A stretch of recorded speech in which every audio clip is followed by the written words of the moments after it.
I uploaded the new Unity solution to the website. This is a wall clock with functional hands. We can adjust the time using a C# script. The Unity package contains all these files: 3D models, textures, materials, the scene we're seeing right now, and the scripts that make the clock work.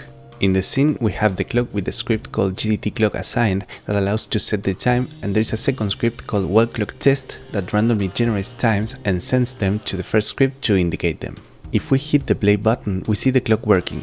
To adjust the time, there is a public method called setTime that receives the hour and minutes as parameters. Using that information, the GDT clock script automatically adjusts the hands. In the second script, wall clock test, we see how this solution is used. We need to define a reference of the GDT clock class, then find that reference. In this case, I do it using the findObjectOfType method, and then at some point we execute the setTime method of the GDT clock class, indicating the hours and minutes we want to show. Ta-chang! So this is the solution. I hope you like it and that you find it useful. In the description, I leave the link to my website where you can download this and find more information. Subscribe to get the notification when I upload something new. If you want, we can follow each other on Instagram since I'm also uploading all the videos there, and see you in the next video. Bye!